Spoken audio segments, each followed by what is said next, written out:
मेरे भाइयों बहनों युवा साथियों, मैं आपको प्रणाम करता हूँ।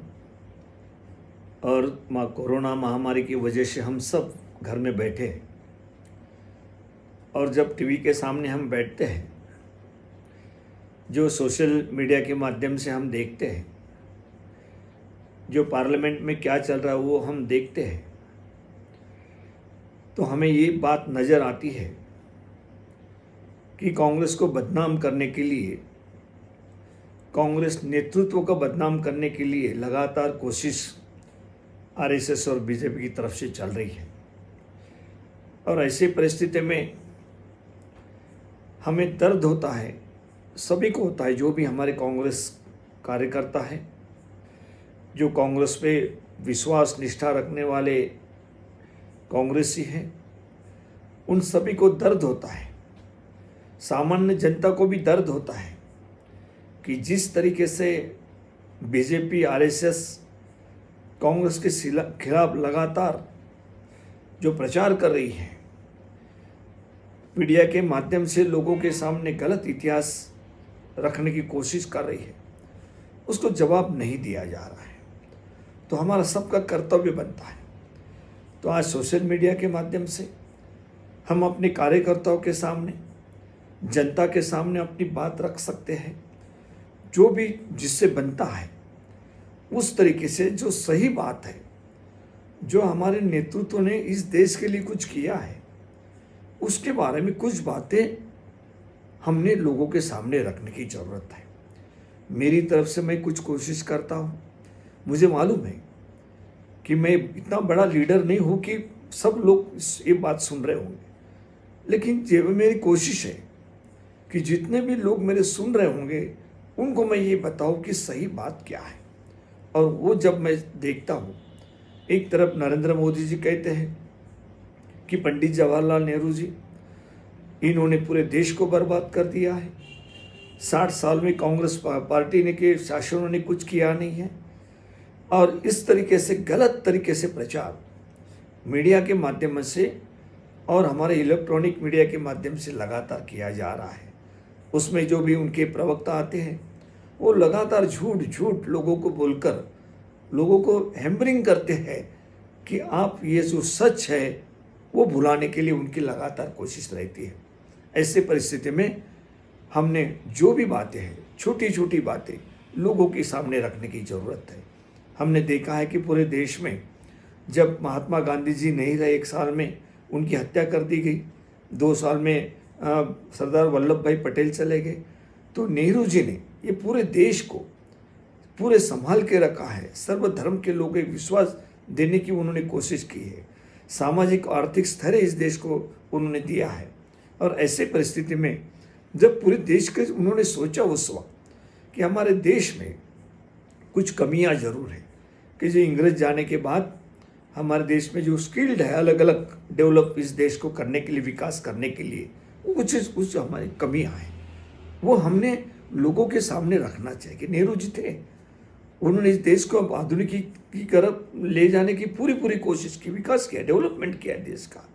और उसमें लगातार हम बारीकी से अगर देखें तो आपको ये पता है कि 1961 में इंडियन इंस्टीट्यूट ऑफ मैनेजमेंट, जो सही मायने में हमारे देश में जो मैनेजमेंट करने वाले लोग हैं, जो इंग्रेज जाने के बाद यह कमी थी, तो वहाँ पे कलकत्ता में उन्होंने वहाँ के जो एक जॉर्ज, जो हम जिसका नाम जानते हैं, कि उनको यहाँ पर बुलाया उन्होंने, जो कैलिफोर्निया यूनिवर्सिटी अमेरिका में थे, उनको बुला के उन्होंने कलकत्ता में इस तरीके से इंस्टीट्यूट निर्माण करने के लिए उनको प्रोत्साहित किया, उस तरीके से उनको पूरा आग्रह किया।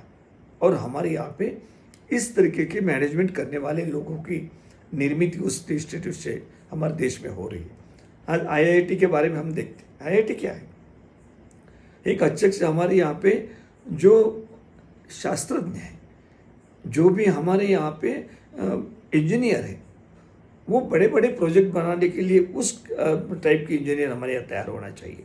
उन खड़गपुर में उन्होंने वहाँ पे इस तरह की इंस्टीट्यूट तैयार की, उसके लिए भी कोशिश की।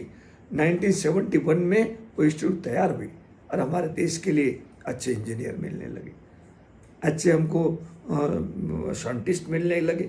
और हम ये भी देखते हैं कि जब नेहरू जी ने देखा कि हम यहाँ पे बड़े बड़े पावर प्रोजेक्ट लगाएंगे, ज़मीन के अंदर जो गैस है वो निकालेंगे, लेकिन उसके लिए बड़ी बड़ी मशीनरी हमें चाहिए, हमारे देश में ही वो तैयार होनी चाहिए। भारत हेवी इलेक्ट्रिकल्स लिमिटेड जो भेल करके हम कहते हैं, वो इंडस्ट्रीज यहाँ तैयार करने के लिए भी नेहरू जी ने बड़े प्रयास करके हमारे देश में यह निर्मित की है। कोई एक हम भूलेंगे? इस बात को लोगों को हम बताएंगे नहीं। हमारे कार्यकर्ताओं ने इस बात को बताना चाहिए। भारत में हमारे यहाँ पे भारत एटॉमिक रिसर्च सेंटर जो वासी में, हमारे महाराष्ट्र में, इस तरीके से सेंटर वहाँ पे किया और अणु ऊर्जा उसमें से तैयार करने का उन्होंने प्रोजेक्ट बनाया।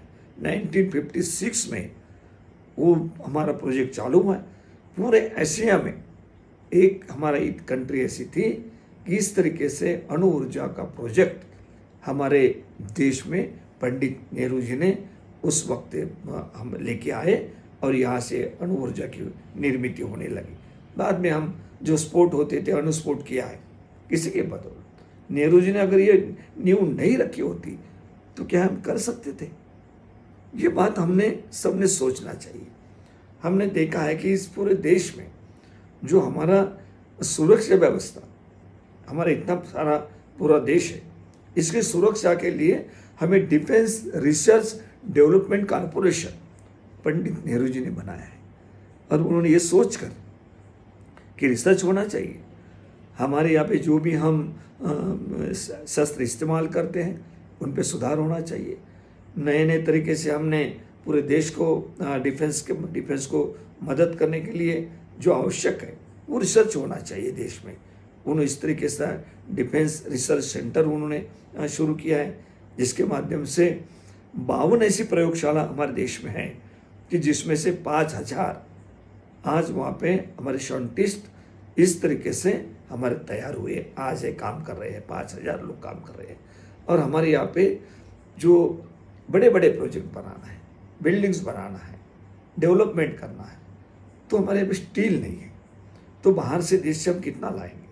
हमारे यहाँ पे अगर स्टील प्रोजेक्ट अगर बने, स्टील बनाने वाले, तो हमारे देश में हम खुद होकर हम डेवलपमेंट कर सकते हैं। उसके लिए पंडित जवाहरलाल नेहरू जी ने, आप सभी जानते हैं कि स्टील अथॉरिटी ऑफ इंडिया इस देश में स्थापन की है। और एक ने भिलाई जमशेदपुर में हम देखते हैं कि एक प्रोजेक्ट का नाम हम सुनते हैं, लेकिन इसी तरीके से 4 बड़े प्रोजेक्ट इस देश में पंडित जवाहरलाल नेहरू जी ने लगाए।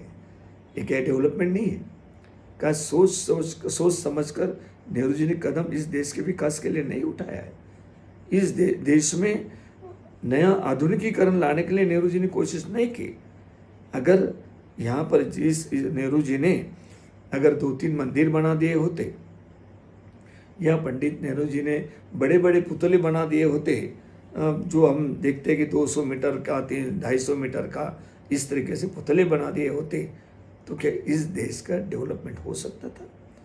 आज हमें जो देश में दिख रहा है, जिस तरीके से डेवलपमेंट्स हुई सभी क्षेत्र में हुई, मैं एक क्षेत्र की बात कर रहा हूँ कि आधुनिक की तरफ ले जाने के लिए जो भी बात जरूरी है वो पंडित जवाहरलाल नेहरू जी ने बड़े सोच समझकर कदम इस देश के लिए बढ़ाए हैं। लेकिन इसका प्रचार जो कर रहा है वो अलग तरीके से उनको बदनाम करने की कोशिश हो रही है। उन्होंने कुछ नहीं किया है। उनको मालूम है पंडित जवाहरलाल नेहरू जी को अगर हम बदनाम करते हैं तो कांग्रेस बदनाम होगी। फिर उनका उद्देश्य जो है कांग्रेस को यहाँ से मिटाना चाहिए, तो ये वो सफल करने के लिए उनका प्रयास है। उसके लिए अलग अलग तरीके मीडिया के माध्यम से, इलेक्ट्रॉनिक मीडिया के जो उनके मालिक है उनको हाथ में लेके इस तरीके से वो लगातार कोशिश करें। लेकिन तुम्हारी और हमारी जिम्मेदारी है इस बात को लोगों के सामने रखने की। जो जहाँ पर भी हम हैं छोटे कार्यकर्ता होंगे, लेकिन बोलने की ज़रूरत है ना, ताकि बीजेपी वाले आरएसएस वाले बोलते रहे हम खामोश रहे। वही हमारा जो विचार है, हमारे जो निष्ठा है कांग्रेस के विचारों के प्रति है।